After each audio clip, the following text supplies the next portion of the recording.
Hi, మీ పేరు? సహస్ర triple Shetty. So ఇందాకే జగన్మోహన్ రెడ్డి గారు అమరావతి మీద కొన్ని ఆరోపణలు చేయడం జరిగింది. అక్కడ అవినీతి జరుగుతుందని చెప్పడం జరిగింది. ఏం జరుగుతుందంట అవినీతి? ఎవరు చేస్తున్నారంట అవినీతి? అవినీతి అనే మాటకి ఏం చేస్తే అవినీతి ఇతని కళ్ళ ముందర పడింది? దానికి సమాధానం చెప్పండి, తనకి రీజన్ నేను చెప్తా. ఏం జరిగింది అవినీతి? అంటే అక్కడ ఒక చదరపు అడుగుకి 4,000 ఇస్తే 5 స్టార్ ఫెసిలిటీస్ వస్తాయి. బట్ అక్కడ 10,000 తీసుకుంటున్నారు. అసలు మొత్తం దోపిడే జరుగుతుందని చెప్పేసి ఆయన ఆరోపిస్తున్నారు. ఈయన ప్రభుత్వంలో అసలు ఏ స్టార్ ఇచ్చాడంట? 10 స్టార్ ఇచ్చాడా? 15 స్టార్ ఇచ్చాడా? 20 స్టార్ ఇచ్చాడా? ఈయన ప్రభుత్వంలో అసలు భూములు కొనుగోళ్ళు, అమ్మకాలు మొత్తం భూస్థాపితం అయిపోయినాయి కదా.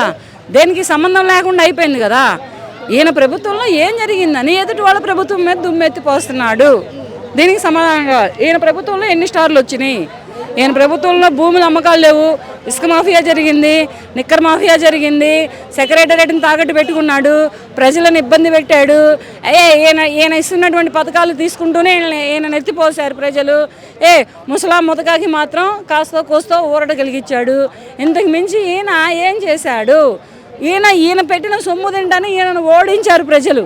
ఈయన ఎవరు సొమ్ము పెట్టాడు? ఈయన జేబులో ఏమైనా తీసుకొచ్చి పెట్టాడా? 5 స్టార్లు 10 స్టార్లు పెడతానికి ఈయన జేబులో సొమ్ము పెట్టలేదు.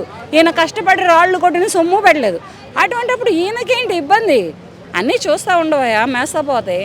నీ టైం వచ్చినప్పుడు నువ్వు మాట్లాడదు కానీ నీ టైం లేదు. ఇప్పుడు టైం లేనప్పుడు నువ్వు ఎలా మాట్లాడతావు? ప్రజలకి నువ్వు చేసిన మోసం, ప్రజలకు నువ్వు చేసిన అన్యాయం, ప్రజల దగ్గర నువ్వు దండుకోవడం, నువ్వు కట్టుకున్న ప్యాలెస్లు, నువ్వు ఎక్కడ పెట్టుకున్నావో, ఏ రిజర్వ్ బ్యాంకులో పెట్టుకున్నావో అన్నీ తెలిసిపోయినాయి ప్రజలకి. అందుకనే ప్రజలు నిన్ను ఓడించారు. సో ఆయన ప్రవేశపెట్టబోయే యాప్ గురించి కూడా కొన్ని ఆరోపణలు చేశారు. లైక్ ఎవరైతే మిమ్మల్ని కష్టపెడుతున్నారో, ఎవరైతే అన్యాయంగా మీ మీద చేసుకోవడం కానీ ఏమైనా చేస్తున్నారో దాంట్లో ఆరోపించండి. అలాగే నెక్స్ట్ ఎన్నికల్లో జగన్ 2.0 చూస్తారని చెప్పేసి ఆయన అన్నారు.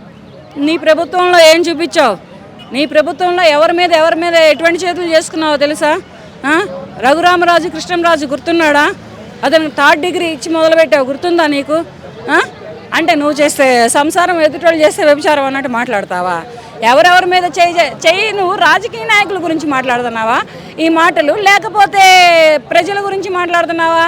రాజకీయ నాయకుల మీద చేసిన వాళ్ళకి అంతు చూస్తావా? ప్రజల మీద చేసిన వాళ్ళకి అంతు చూస్తావా? ఎవరికి అంతు చూస్తావు? ఎవరికి యాప్ చేస్తావు? నువ్వు ఒక్కరోజు ముఖ్యమంత్రి అనుకుంటున్నావా? లేకపోతే అపరిచితులు అనుకుంటున్నావా? అపరిచితులు ఒక్కరోజు ముఖ్యమంత్రిలో ఇటువంటివన్నీ పెడతారు.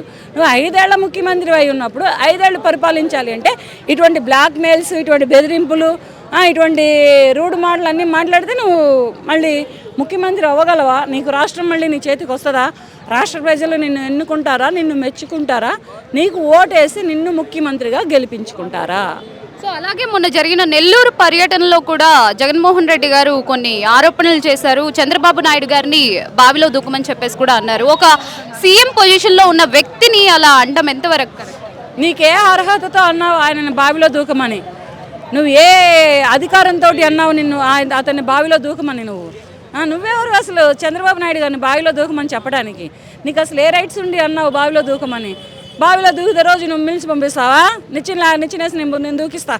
నీళ్ళు లేని బావిలో నిచ్చినేసి నేను పంపిస్తా. ఆయన రాజ్యాంగాన్ని, రాష్ట్రాన్ని అన్నింటిని కలిపి బావిలోకి నువ్వు పంపించు. చేతగానే మాటలు మాట్లాడుతున్నావా? మైండ్ ఉండి మాట్లాడుతున్నావా? మైండ్ పోయి మాట్లాడుతున్నావా? ఏం మాట్లాడుతున్నావా అనేది అయితే నీకు అర్థమవుతుందో లేదో తెలియట్లేదు కానండి. జగన్మోహన్ రెడ్డి గారు ప్రజలకైతే మాత్రం బాగా ఎక్కుతుంది మైండ్కి. మీరు మాట్లాడుతున్న ప్రతి మాట, మీరు బెదిరిస్తున్నటువంటి ప్రతి బెదిరింపు, మీరు ఇస్తున్నటువంటి ప్రతి ఇది కూడా స్ట్రైట్ ఫార్వర్డ్గా ఎక్కుతున్నాయి ప్రజలకి. ఈసారి ప్రజలు సరైన సమాధానం మీకు ఇస్తారు. ఆగండి అట్లాగా.